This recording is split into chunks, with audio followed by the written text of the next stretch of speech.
आने वाले दिनों में हिंदुओं के कई त्योहार आने वाले हैं, कई पर्व आने वाले हैं। सनातन धर्म में आस्था रखने वाले श्रद्धालु बाजार में पूजा की सामग्री खरीदने निकलते हैं, लेकिन इस बार पूजा की सामग्री खरीदने को लेकर केंद्रीय मंत्री गिरिराज सिंह ने हिंदुओं से विशेष आह्वान किया है कि कैसे विधर्मियों से बचना है, किससे पूजा सामग्री खरीदनी है। गिरिराज सिंह के बयान के बाद जी मीडिया की टीम उनके बयान पर क्या कहती है, जनता ये जानने के लिए निकली और आप भी सुनिए जनता की राय इस बयान पर क्या है।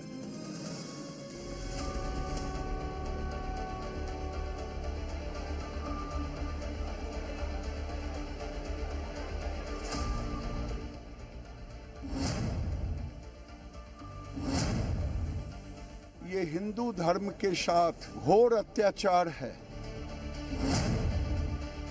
हिंदू बटेगा तो कटेगा।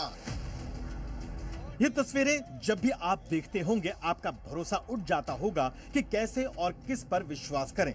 बाजार जाते वक्त किससे सामान खरीदें, किससे नहीं, ये भी आप सोचते होंगे। इन्हीं सब तरह के धोखों को देखने के बाद एक बार फिर केंद्रीय मंत्री गिरिराज सिंह ने बड़ा बयान दिया है। उन्होंने सोशल मीडिया पर पोस्ट कर हिंदुओं से आह्वान किया है कि आने वाले महीनों में कई त्योहार आने वाले हैं। कई विधर्मी लोग आपकी आस्था को ठेस पहुंचाने और आपके अनुष्ठानों को तोड़ने की कोशिश करेंगे। त्योहारों के दौरान पूजा सामग्री केवल उन्हीं लोगों से खरीदें जो आपके सनातन मूल्यों का सम्मान करते हैं और उनका पालन करते हैं।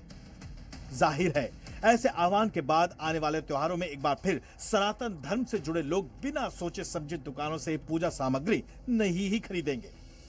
गिरिराज सिंह के आह्वान के बाद पड़ताल करने निकली है कि आखिर देश की जनता क्या सोचती है। जब हम भोपाल पहुंचे तो क्या कहा यहाँ के लोगों ने, आप ही देखिए। हिंदू धर्मों की दुकान न लगाएं। वैसे तो आप मूर्ति पूजा के विरोधी हैं, भूत परस्त हैं आप हमको काफिर कहते हैं, लेकिन जब नोट कमाने की बारी आएगी तो हमारे मंदिरों के सामने दुकानें लगाओगे, प्रसाद बेचोगे, फिर उसमें थूकोगे, उसमें मालूम नहीं क्या क्या उल्टा सीधा करोगे और हमारे भगवान को हम वही भोग लगाएं। भारत तो भाई भाई का देश है। नहीं भाईचारा, वो लोग बोलते हैं भाईचारा, और एक भाई हो दूसरा चारा हो, ये देश में हिंदुस्तान में नहीं चलेगा। बिल्कुल सही कह रहे हैं। भड़का तो नहीं रहे हिंदुओं को? बिल्कुल नहीं, क्यों भड़का रहे हैं?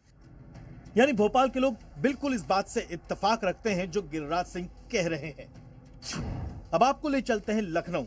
यहाँ लखनऊ वासी क्या कहते हैं आप ही सुन लीजिए। सनातन धर्म में तो हिंदुओं का ही से व्यापार करना चाहिए, लेकिन चूंकि हम लोग व्यापारी हैं और हम लोग व्यापार करते हैं, हमारे यहाँ सभी धर्म के लोग आते हैं।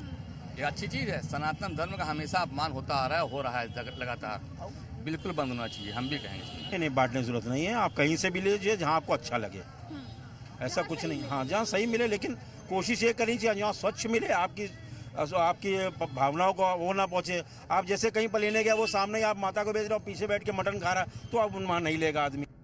वैसे जिस तरह से हिंदू की आस्था को ठेस पहुंचाई जाती रही है, इस पर केंद्रीय मंत्री गिरिराज सिंह लगातार हमला बोलते आए हैं। जहां जहां मुसलमानों की जनसंख्या बढ़ती है वहां तो वो पत्थर चलाते हैं। तुम एकजुट रहोगे तो दुनिया की कोई ताकत नहीं, न कोई गोरी आएगा न कोई मुगल आएगा। गिरिराज के ताजा बयान पर हमने उत्तर प्रदेश से लेकर बिहार तक आम लोगों की राय जानी। क्या कहते हैं ये लोग, ये भी देख लीजिए। कभी वो थूक रहे हैं हमारे कभी जूस में थूक रहे हैं, कभी आप देखो अभी लड्डू आपने वो देखा नहीं करते तो फिर ये आता कैसे?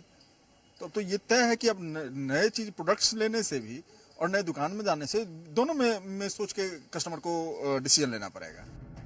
आपको बता दें कि आने वाले दिनों में इस साल के अंत तक 3 अक्टूबर से नवरात्रि शुरू हो रही है, तो 9 अक्टूबर से दुर्गा पूजा, 12 अक्टूबर को दशहरा है, तो 16 अक्टूबर को शरद पूर्णिमा और 20 अक्टूबर को करवा चौथ, जबकि 1 नवंबर को दिवाली है, तो 7 नवंबर से छठ पूजा शुरू होगी।